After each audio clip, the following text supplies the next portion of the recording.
앞뒤에 사람 보면서 같이 인사하겠습니다. 사랑하고 축복합니다.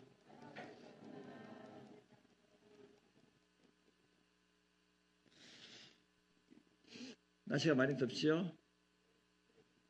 네. 우리가 어제하고 오늘하고 1박 2일로 우리가 온가족 성경 말씀 또 은혜 캠프를 하고 있습니다. 한 30명 정도 이렇게 참석을 했습니다. 오늘도 연장선상에서 1부는 전통적인 예배로 그냥 순서대로 했고 2부는 처음으로 이렇게 미리 리허설이 안 된 상태에 있지만 그냥 찬양으로 말씀으로 이렇게 기도하는 시간으로 이렇게 채웠습니다. 이제 끝나고 난 뒤에 이제 점심 식사 후에는 청년분들이 순서를 맡아서 1시간 정도 이렇게 성경 게임이라든지 또 유익한 시간을 갖고요. 그리고 이제 이 자리에서 전체가 모여서 같이 또 찬양하면서 오늘 말씀 나누는 시간을 조별로 이렇게 또 이렇게 제가 물으면서 하브르타식으로 시간을 갖는 시간을 갖도록 그렇게 하겠습니다. 물론 바쁜 가운데 있다 할지라도 주일은 주님에 대해 바빠야 됩니다. 사람이란 것은 살면서 여백이 없으면 힘들어요. 여백이 없으면 힘들어요. 여유를 가져야 돼요. 바쁘다고 일이 잘 되는 건 아니에요. 그래서 오늘 이 날은 누구의 날이에요? 주님의 날이다. 주님 안에서 따라서 주님 안에서 평강을 누리세요. 주님 안에서 평강을 누리세요. 오늘 제목은 이제 주님께 소망을 드러나는 제목으로 말씀을 같이 나누는데 본문은 이제 그 3편이나 됩니다. 그런데 이제 성전에 이스라엘에서 성전에 올라갈 때 120편부터 134편까지 15편을 성전에 올라가면서 찬양을 드리는 겁니다. 근데 오늘은 121편, 127편, 130편 세 편을 가지고 주님께 소망을 드러나는 말씀을 같이 나누는데요. 그 이스라엘 백성들이 이제 그 성전에 올라갈 때요. 성전에 올라갈 때 여러 가지 그 뭐랄까 어려운 일들이 많습니다. 왜냐하면 그 성전은 지금 현재 예루살렘 성전은 과거에 이제 아브라함이 이제 독자 이삭을 바친 그 모리아산이 그 아리우나의 타작마당이 이제 지금 예루살렘 성전이 있는 자리거든요. 그 이제 높은 고지대에 있습니다. 그래서 이스라엘 나라 사람들 하나님 말씀에 따라서 1년에 그 매년 세 차례 그 성전에 올라가야 돼요. 언제냐면 6월절에 올라가야 되고요. 그리고 또 우리가 말하는 오순절인 77절에 올라가야 되고요. 또는 이제 장막절을 말할 수 있는 초막절에 이렇게 세 차례 올라가야 됩니다. 그건 이제 하나님 말씀한 명령이니까. 근데 남자들은 가정에 이제 가장이잖아요. 그래서 이제 하나님의 성전에 올라서 이제 제사 드리기 위해서 예배 드리기 위해서 올라갑니다. 가정의 대표로서. 근데 이제 다들 이제 성전 가까이 살고 있는 건 아니잖아요. 그 성전까지 가려면은 흩어져 있는 사람들이 그 성전에 가서 가야 되기 때문에 요즘 같은 경우는 이제 디아스포라 그래가지고 전 세계에 흩어져 있으니까 이제 성전을 가기 위해서는 상당히 뭐 비행기를 타든지 배를 타든지 그 힘들게 이제 가지 않습니까?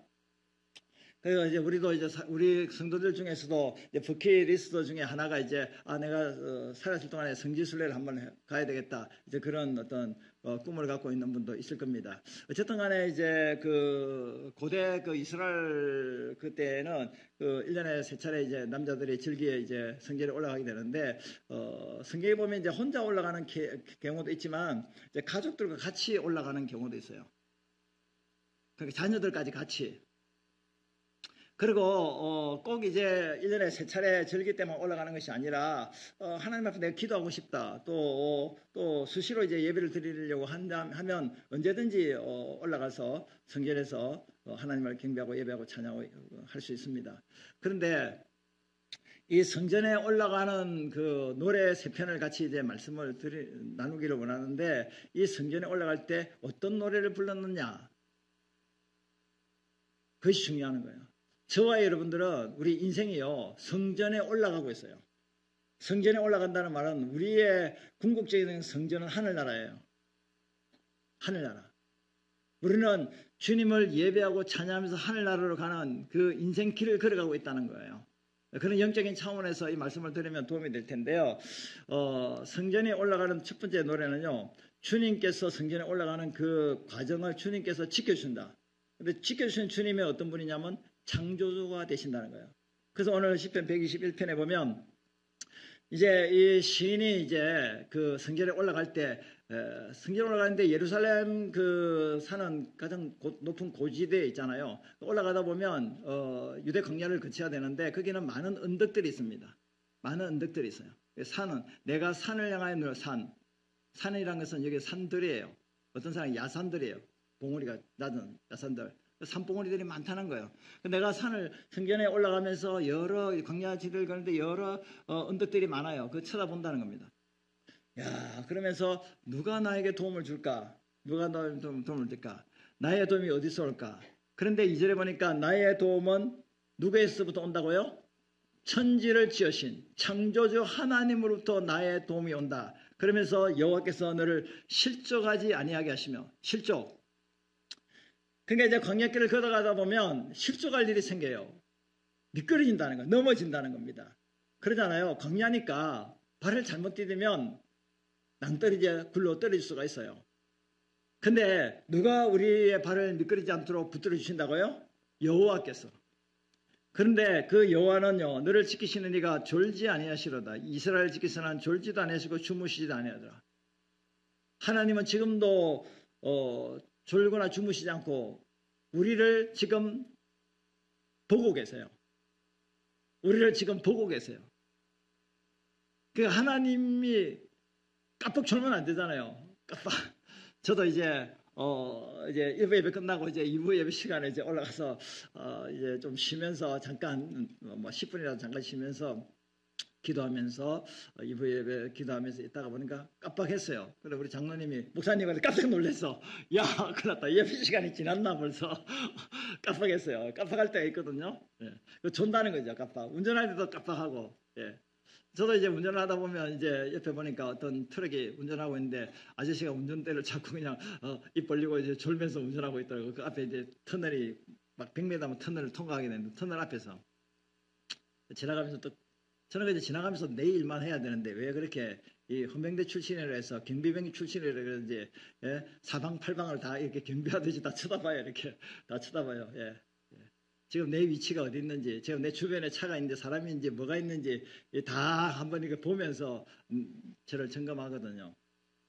그래서 보니까 그래서 제가 빵빵 그랬어요. 그렇지만 그 사람 깜빡 깨서 사고 날 뻔했는데 어쨌든 간에 졸면은 상당히 문제가 생기잖아요. 사실 너무 폭염해야 예배 시간에도 사실은 우리가 너무 피곤해서 조시는 분도 있잖아요. 조시는 분 그러면 말씀을 놓치고 찬양을 놓치고 기도를 놓치잖아요. 그러면 누가 손해요? 조는 사람이 손해죠.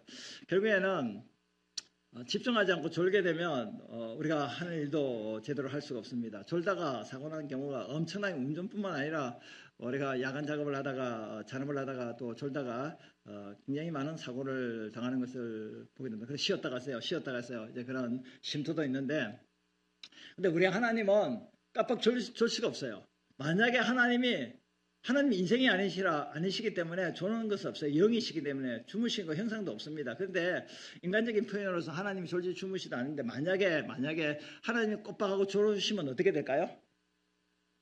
만약에 하나님이요 이 세상 만물을 다 만드시고요 자동으로 딱 걸어 놓으실까요? 하나님은 만들어 놓으시고 이 세상을 다스리고 통치하시고 보호하시고 눈동자가 지켜보고 계실까요?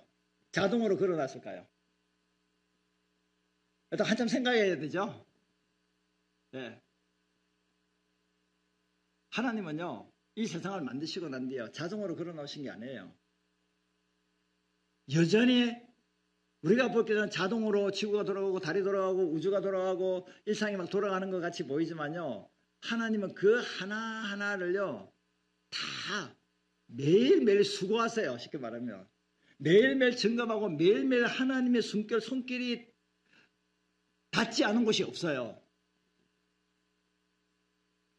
그래서 자동으로 걸어놓고 하나님 주무시고 알아서 자동 걸어놨는데 고장났네. 다시 점검하고 알아서 돌아가. 나는 몰라. 그게 아니에요.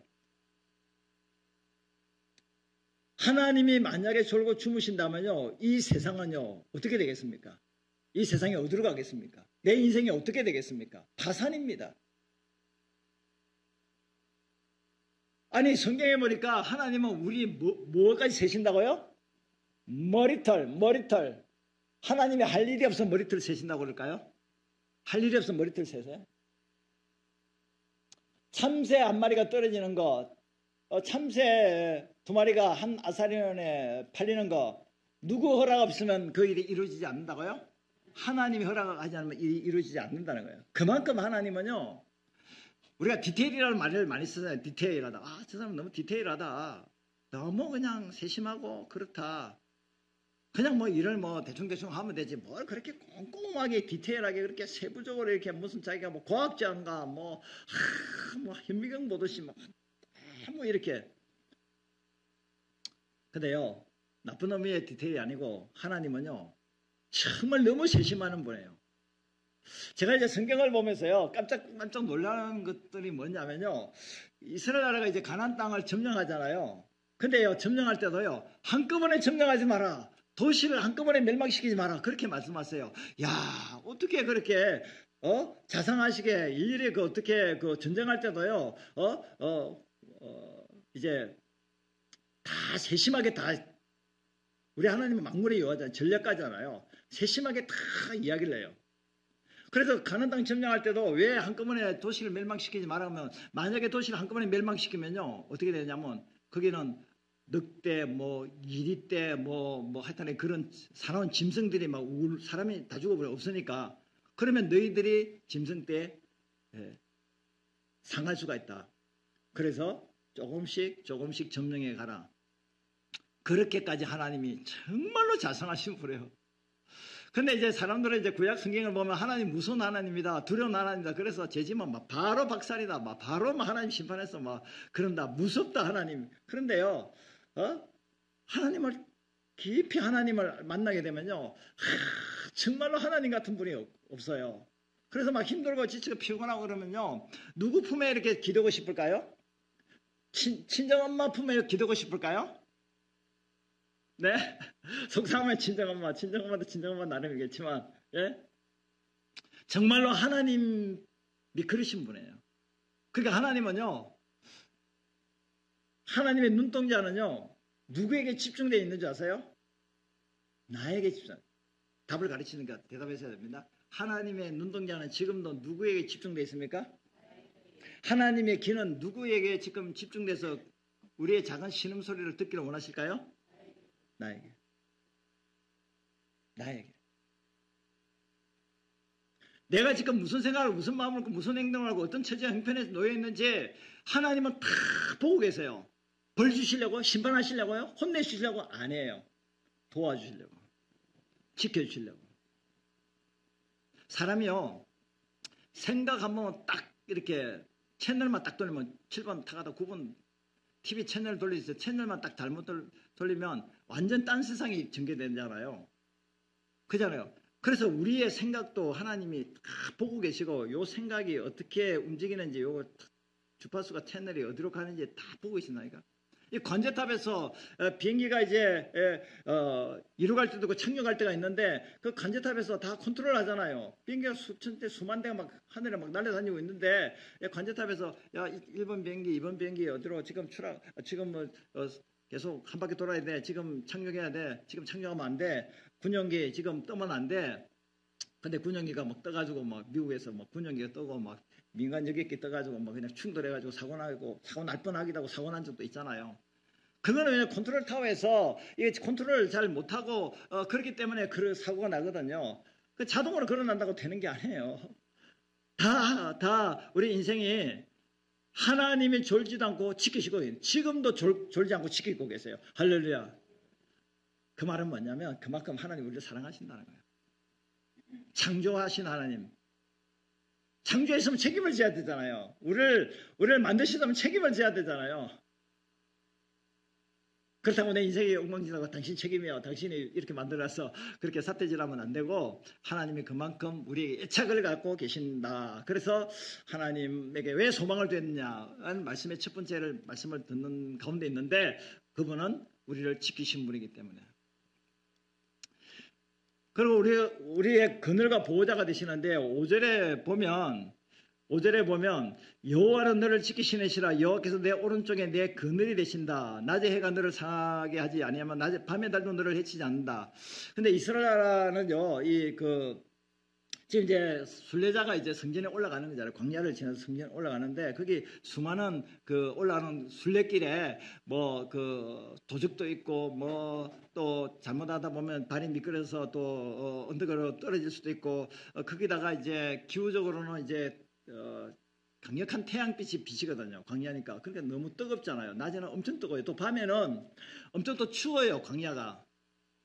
근데 그늘이 되신다는 말은 뭐냐면 순례길을 성전으로 순례길을 떠나가는 길에 그런 무수한 기후적으로 어렵고 힘든 가운데 있더라도 오아시스를 만나게 하신다는 거예요. 쉼터를 허락해 주신다는 겁니다. 순례길을 잘 갈 수 있도록 그렇게 해 주신다는 겁니다. 그래서 7절에 보니까 여호와께서 너를 지켜서 환난을 면하게 한다는 것은 이거는 이제 원문에 없는 이야기인데 여호와께서 너를 환난에서 지켜주시고 면하게 한다는 뜻이 아니에요. 환난에서 지켜주시고 내 영혼을 지키시는데 내 영혼이랑은 내 삶을 지키는 내 생명을 지키시는데 언제까지 지키는가? 8절에 보니까 너의 출입을 지금부터 영원까지 지키시라. 성지 순례 시작에서부터 마지막 끝날 때까지 도착할 때까지 아니 도착해서 성전에서 일 다 보고 그리고 집에 돌아갈 때까지 처음부터 끝까지 너의 출입을 지키신다.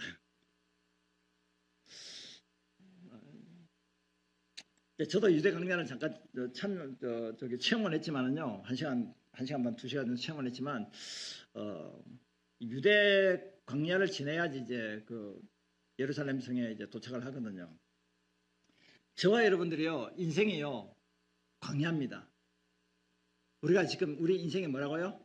광야예요. 그냥 광야에 지금 살고 있어요. 이 광야를 지나야 천국 가는 거예요. 이 광야를 건너뛸 수가 없어요. 반드시 광야를 통과해야 돼요. 그러니까 하나님이 지키신다고 했어요. 내 인생의 광야를 피해갈 수는 없어요. 하나님 살아계시면 왜 내 인생이 이렇게 꼬입니까? 까베기 꼬이듯이. 전 까베기를 좋아하는데 까베기 꼬이듯이. 까베기를 좋지만 까베기 인생은 싫어요. 예? 까베기 꼬이듯이 왜 인생이 이렇게 실타래가 얽힌 것처럼 왜 이렇게 안 풀립니까? 풀려고 하면 더 꼬여. 그래서 안 되겠다. 잘라버리자. 잘라버려. 안 되겠다. 버리고 다시 사야 되겠다. 인생이 그렇게 할 수는 없잖아요. 한 번밖에 없는 인생인데 실타래처럼 까베기처럼 꼬였다고 해서 잘라버릴 수는 없잖아요. 버릴 수는 없잖아요. 풀어야 되잖아요. 풀어야 된다. 우리의 인생은요, 광야길이에요. 천국은 광야길의 완성이에요. 근데 그때까지는 누구나 광야길을 걸어요. 여러분, 여기 계신 분 예배 끝나고 난 뒤에 목사님, 장로님, 권사님, 성도님은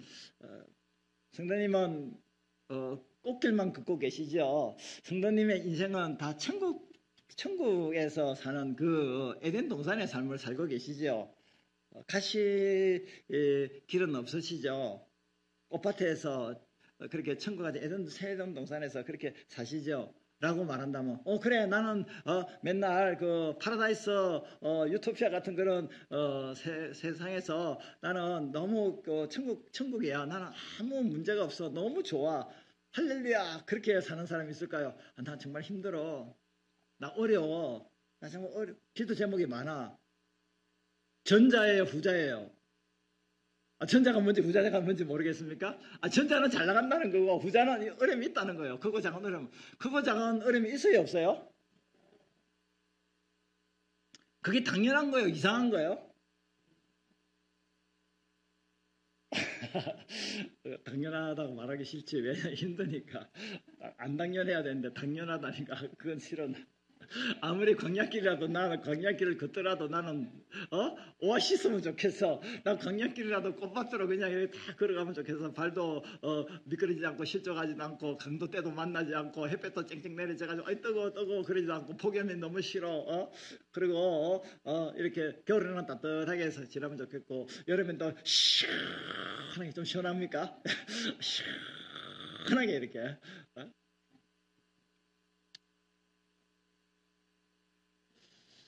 누구에게나요, 광야길은 있는데요. 우리가 어제 말씀을 같이 나눌 때요, 히브리 11장에 어떤 믿음이 하나님을 기쁘시게 하는 믿음이냐면, 하나님은 지금도 뭐예요? 시퍼렇게, 이거 시퍼렇게 생각이 안 나서 대답을 못 하시는 것 같은데, 하나님은 지금도 어떻게 살아계신다고요? 시퍼렇게 살아계세요. 시퍼렇게. 얼마나 강조하려고 그렇게 했는데, 그러니까 광야길이라 할지라도 누구랑 함께 걸으면 걸어갈 수 있어요? 네. 사랑하는 사람이라면 힘든 것도 다 갈 수가 있습니다. 사랑하면 같이 갈 수 있어요. 어떤 고난도 갈 수 있습니다. 사랑하지 않으면 돈을 이렇게 짊어지고 가도 힘들어요. 사랑하는 사람하고 걸어가면 돈이 아니라 뭐랄까, 벽돌을 짊어진다? 무거운 돌을 짊어져도 발걸음이 가벼워. 사랑하는 사람 같이 가면.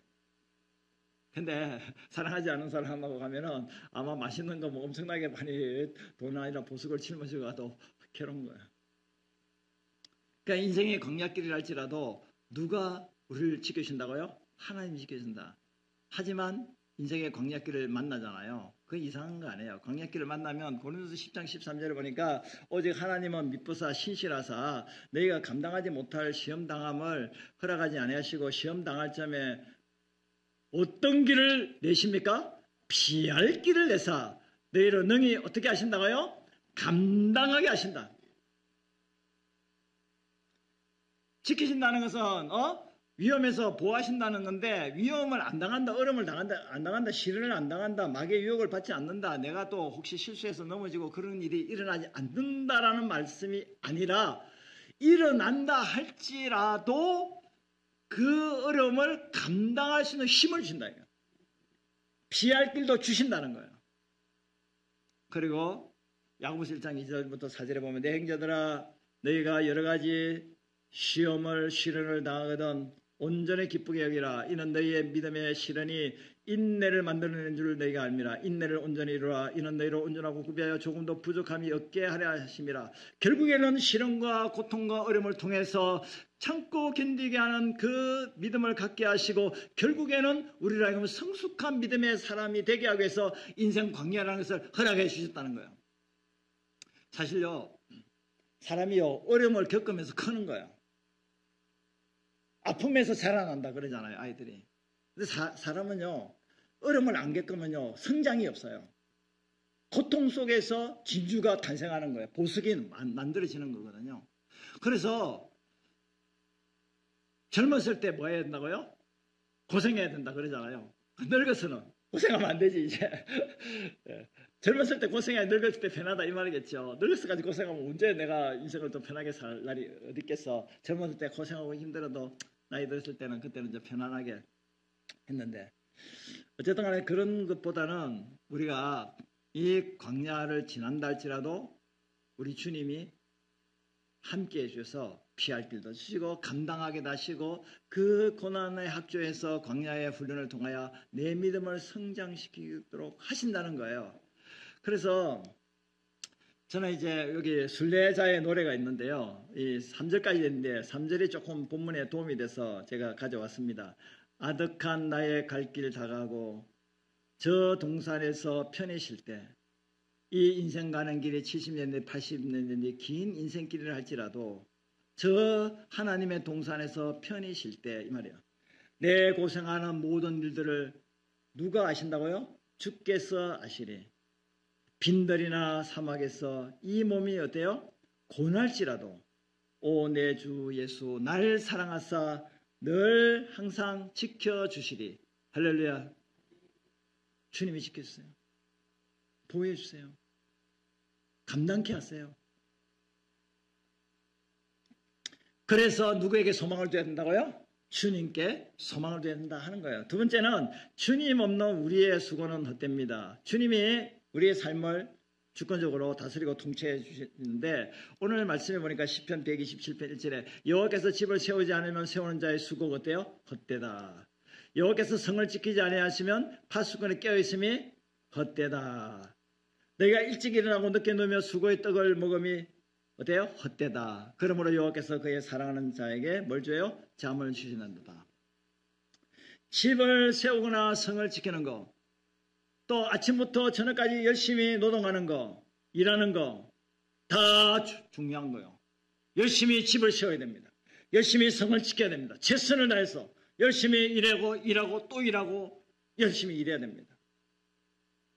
그런데 인간의 노력이 중요하지 않다고 이야기하는 게 아니에요. 우리가 열심히 일하고 노력하고 가정을 세우려고 그러고 교회를 세우려고 그러고 국가를 세우려고 이게 집이고 성이라고 표현할 수 있는데 인간이 아무리 노력하고 노력한다고 해서 되는 것이 아니라 누가 우리의 삶에 개입해서 누가 우리의 삶을 도와줘야 한다는 것이죠? 주님이 도와줘요. 주님이 도와줘요. 우리가 이런 말을 하잖아요. 똑같이 열심히 하고 열심히 사는데 누구는 다 일이 잘 되는 것 같고 나는 똑같이 열심히 안 나가 더 열심히 하는데 나는 안 되는 것 같아. 열심으로 안 되는구나. 더 열심히 해야지. 그럴수록 더 꼬여. 일이 더 안 돼. 무엇이 문제죠? 주님 없이 하려고 해서는 문제가 되는 거예요. 그것이 사랑이에요. 그것이 감사 제목이에요. 그렇죠. 주님. 제가 주님 없이 제 힘으로 뭔가 하려고 했군요. 제가 제 힘으로 열심히 노력했군요. 그 결과는 꽝이군요. 그것이 감사한 거예요. 왜? 내 인생은 주님 없으면 안 되는구나. 내 노력은 안 되는구나. 나는 매사에 열심히 하지만 주님이 도와주셔야 된다는 그 기본 베이스를 깔고 해야 되는구나. 하는 걸 깨닫게 된 것이 감사한 거예요. 왜냐하면 열심히 했는데 막 돈이 돼. 열심히 했는데 일이 잘 풀려. 그러면 주님 없이도 나는 살 수 있어.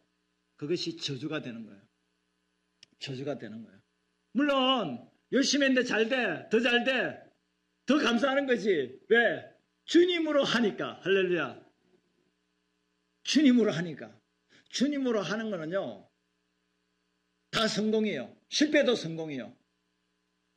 실패하니까 성공이다 하니까 아멘 안 하시네. 실패를 통해서 넘어짐을 통해 교훈을 얻는 거예요. 내 인생은 주님의 손에 따릅시다. 내 인생은 주님의 손에 달렸다. 생사보고 누구 손에 달렸다고요? 주님의 손에 살았어.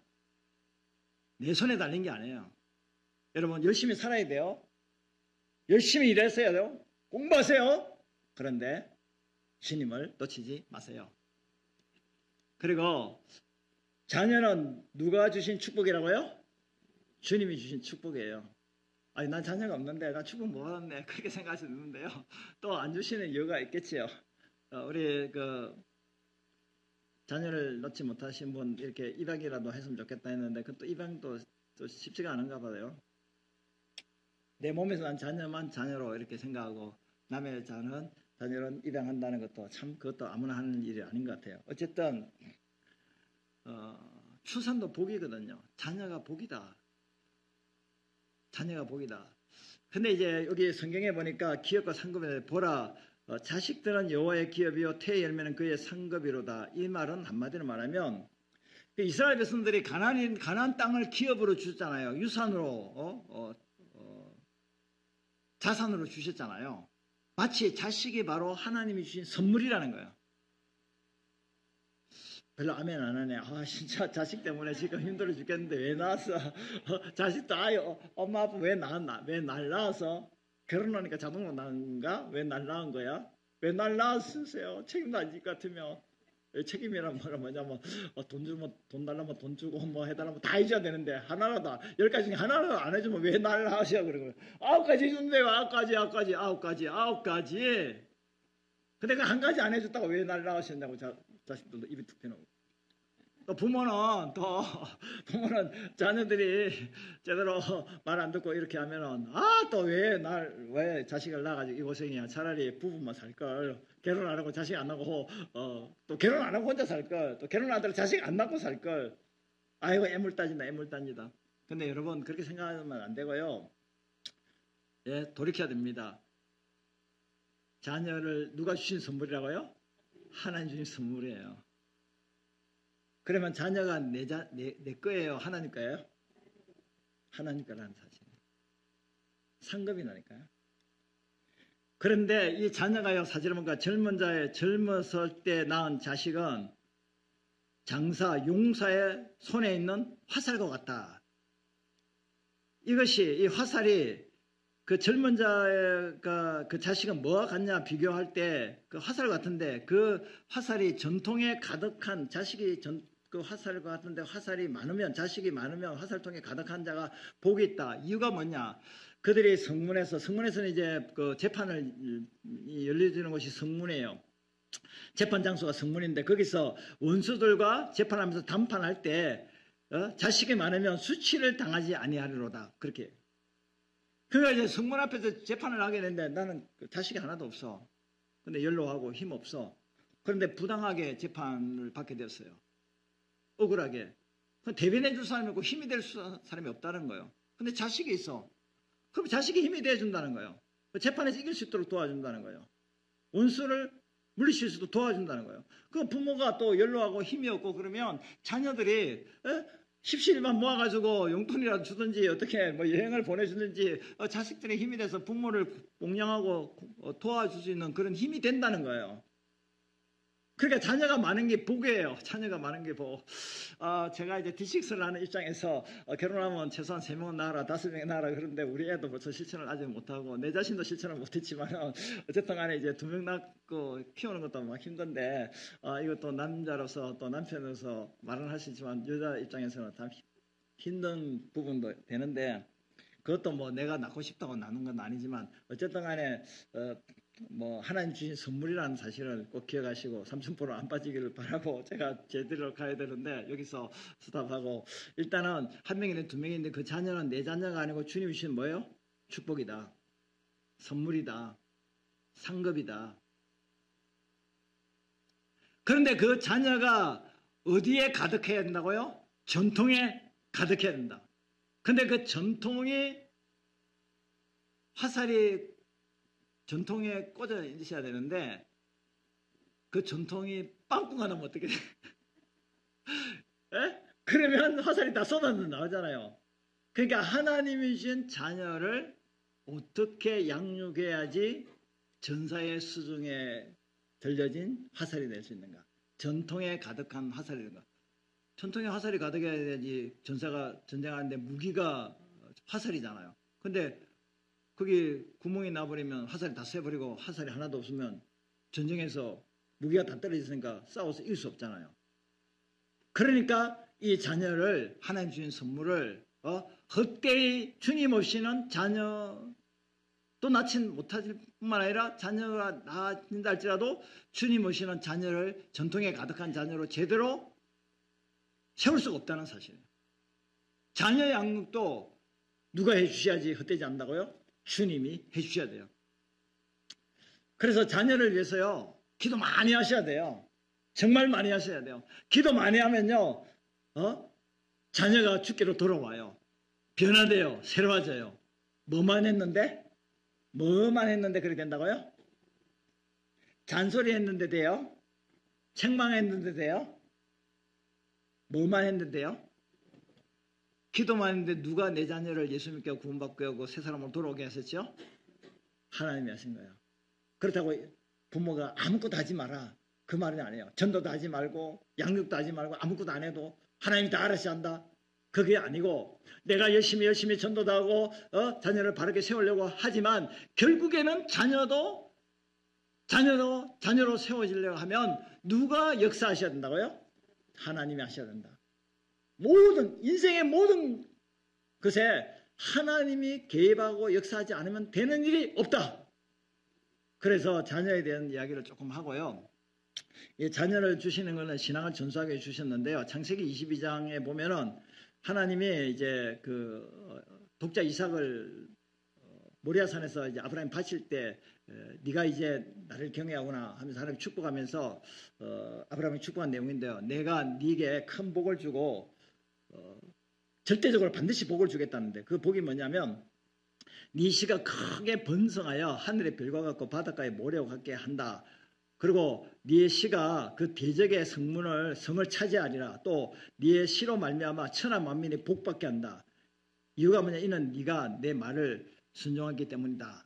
이거를 이제 잠깐 도표로 이제 보면은 이제 하나님이 아브라함에게 아브라함을 하나님 불렀어요. 그리고 이제 이삭을 주시고요. 이삭을 통하여 야곱을 주셨어요. 야곱의 12명의 아들을 통해서 이스라엘 민족이 탄생합니다. 이것이 아브라함에게 복 준다는 그 약속대로 그 씨가 이삭이 야곱을 해서 결국에는 이스라엘 민족이라는 바닷가의 모래 같은 많은 민족을 이루게 됐다는 거예요.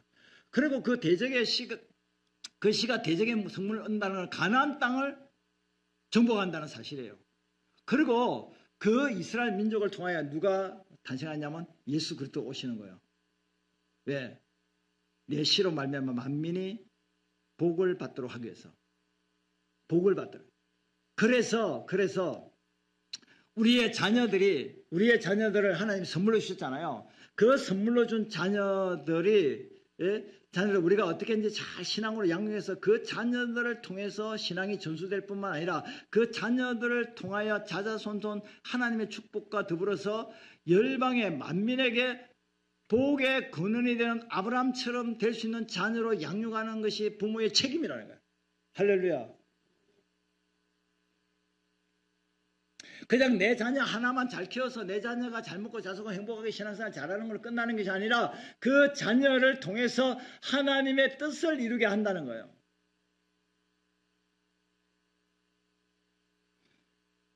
그러니까 결혼하는 목적을 분명하게 해야 되고요. 남편이 역할을 어떻게 했는지, 아내가 어떻게 역할을 했는지, 자식을 낳는데 왜 낳아야 되는지, 왜 길러야 되는지, 그 자식은 태어나서 무엇을 해야 되는지, 그런 세계관, 그런 인생관, 그런 것들을 확실하게 그 성경에 근거해서 세우지 않으면 결혼 생활이 묵미군조하게 되고 다투고 싸우게 되는 거예요. 돈 가지고 다투고 싸우고 뭐 이거 저거 가지고 뭐 쓸데없는 거 가지고 다투고 싸우게 되는 거예요. 핵심이 아니고 있어도 되고 없어도 되는 거. 큰 집에 살 수 있고 집 살 수도 있고 집에 안 살 수도 있고 원룸에 시작할 수도 있는 거고. 그러니까 그것이 큰 문제가 아니에요. 목적이 중요하잖아요. 비전이 중요하잖아요. 왜 결혼했는가? 왜 자식을 낳는가? 성경에 근거해서 거기 기준으로 하면 얼마나 행복하게 결혼 생활도 하고 가정을 세우고 자녀를 양육할 수 있겠습니까? 그 목적에 맞도록 하면 되니까. 세 번째는요. 왜 주님이 우리의 소망이 되었냐면 주님은 우리의 죄를 뭐 해준다고요? 용서해 주기 때문에. 그게 자비잖아요. 그래서 오늘 130편에 보면 여호와여 내가 깊은 곳에서 주께 부르짖었나이다. 깊은 곳은요. 죄 때문에 오는 고통이에요. 그걸 어떻게 하시냐면요. 2절에 보니까 주여 내 소리를 들으시면 나의 부르짖는 소리에 귀를 기울이소서. 3절에 보면 알 수 있는데 여호와여 주께서 죄악을 지켜보실진데 주여 누가 서리까? 그러니까 주님은 우리의 모든 생각과 마음은 모든 것들을 알고 계시기 때문에 우리의 죄악을 보고 계세요. 그래서 이 시인은 그 죄로 말미암아 깊은 곳에서 고통을 당하고 있어요. 그래서 주님 앞에 기도하는 것입니다. 4절에 보니까 내가 깊은 곳에서 죄악을 보고 계신 주님께 부르짖어 기도하는데 4절에 보니까 사유하심이 주님께 있다. 죄 용서하심이 주님께 있다는 거예요. 그래서 나는 주님을 경외하고 내 영혼은 여호와의 말씀을 기다리며 나는 주의 말씀을 바라니다. 그러면서 이제 사랑과 구원인데요. 6절에 보니까 파수꾼의 아침을 기다림보다 내 영혼이 주를 더 기다리고 참으로 파수꾼의 아침을 기다리면 더 하도다. 이스라엘의 여호와를 바라라 소망하라.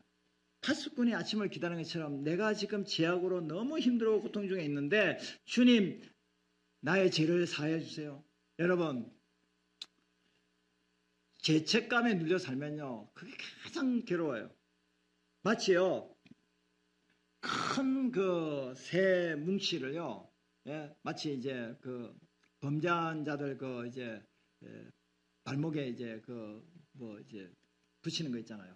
그것이 불편하잖아요. 예? 근데 그게 아니고 죄는요 큰 새덩어리를요 발에 새사슬을 묶은 거 똑같아요. 죄책감에 눌려 있습니다. 그러니까 이 시는 파수꾼이 아침에 와야지 이제 그 근무를 끝내고 이제 집으로 돌아갈 거 아닙니까? 그러니까 야간 근무하시는 분들, 이제 그 군대에서 이제 경비하시는 분들은 하번할 때, 상번 하번할 때, 상번은 이제 그 보초 서는 거고, 하번할 때는 보초를 이제 마치고 이제 내무반에 들어갈 때인데, 몇 시간 남았지? 1시간 남았네. 시간이 왜 이래 안 가는 거야? 10분 남았네. 10분. 10분 뭐 하라고 부르는데 10분이 엄청 길어. 그러면서 밤에 이제 보초 설 때 두세 시간, 이 보초 설기 굉장히 시간이 안 지나고 지겹거든요. 그래, 지겨우니까 저도 이제 보초 설기는 지겨우니까 이제 전화기 들어 유선대, 저 몇 번 쳐서 바꿔봐. 쳐서해서, 야, 너 어떻게 살았어? 어떻게 해서? 뭐 이렇게 저거 이야기하다가, 야, 순찰 쏜다. 빨리 끊어. 보초, 그렇게 쓰면 안 되는데 너무 지겨운 거예요. 그렇다고 졸고 앉을 수는 없잖아. 졸고. 야, 뭐 단장이 지금 자전거 타고 몇 번 초소를 지나가고 있다 그러면 보초 딱. 또 이제 그만큼 보초 서는 게 따분하고 힘든 거예요. 앉을 수는 없지만은 그냥 파수꾼이 그렇게 새벽을 기다리는 거예요. 새벽을. 그러니까 이제 시인은 자기가 죄악 때문에 너무 고통스러우니까 주님의 사유하심을 바라보면서 빨리 이 죄책감에 시달린 이 죄에서 자유를 얻고 싶다, 용서받고 싶다, 그런 간절한 소망을 가졌다는 거예요. 그래서 여호와께서 인자하심과 풍성한 성령이 있음이라 그가 이스라엘을 그의 모든 죄에서 속량하시리로다. 할렐루야. 그래서 저와 여러분들이 주님께 소망을 가져야 될 이유가 여기 있다는 거예요. 저는 이제 그래서 이제 시편 121편, 127편, 130편을 종합해서 어떤 한 사람을 이야기하면 다 이제 마무리를 할 수 있겠는가. 그래서 한 인물을 데리고 왔는데 이제 나중에 제가 이야기하겠습니다. 근데 이제 우리 예수님께서 요한일서 1장 8절 9절에 보면 만일 우리가 죄가 있다고 말하고 스스로 속이고 또 진리가 우리 속에 있지 아니할 것이요 만일 우리가 우리 죄를 자백하면 그는 미쁘시고 의로서 우리 죄를 사하신 모든 불에서 깨끗하게 하실 거예요. 예수 그리스도 그분이 우리 죄를 사하여 줄 줄 믿습니다. 그래서 이제 한 사람의 이제 일생을 통해서 오늘 설교를 마무리하는데요. 다윗의 일생인데요. 이제 그 성전에 올라가는 노래인데요. 성전에 올라가는 노래 같이 우리가 말씀을 나눴잖아요. 이 121편은 이런 겁니다. 다윗이 골리앗과 싸울 때 누가 지켜주셨죠? 주님이 지켰어요. 그래서 골리앗을 이길 수 있었어요. 사울의 박해로 피난 갈 데가 없을 정도로 블레셋까지 땅까지 도망갔는데 그때도 누가 지켜주셔서 사울의 박해에서 피할 수 있었어요? 하나님이 지켜주셨어요. 아들 압살롬이 쿠데타를 일으켜서 아버지를 왕의 자리를 찬탈하기 위해서 아버지를 쫓아내고 왕자를 찾으려고 할 때 그럴 때도 누가 지켜주셨죠? 하나님 지켜주셔서 다시 왕위를 찾을 수 있도록 하나님이 하셨어요. 그러니까 다윗의 일생을 보면 시편 121편 하나님이 나를 지키신다. 이거 확실하게 인생을 통하여 경험을 한 겁니다. 둘째는 127편인데요. 127편도요. 다윗의 집을 세우고 왕궁을 세우고요. 그리고 그의 왕위가 견고하게 된 것도요. 다 하나님이 그 집을 세우고 성을 지켜주시기 때문에요. 보호해 주시기 때문에요. 그리고 그 아들을 통해서 성전이 완성이 됐거든요. 그러니까 지금도 이스라엘은 다윗의 별이잖아요. 다윗의 별. 국기가 다윗의 별이에요. 가장 영토가 확장되고 가장 강력한 나라가 언제냐면 다윗 때였어요. 그래서 그 나라가 되기를 이스라엘은 지금도 꿈꾸는 나라예요. 그래서 시편 127편이 바로 하나님이 다윗의 나라를 세우신 거예요.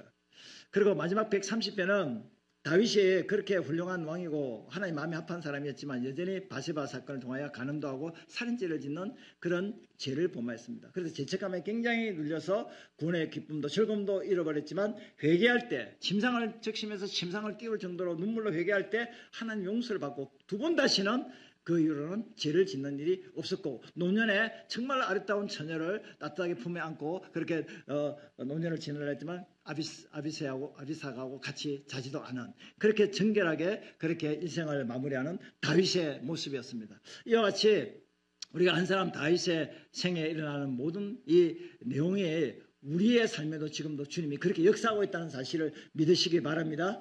우리를 하나님이 어때요? 지키시고 우리를 하나님이 어때요?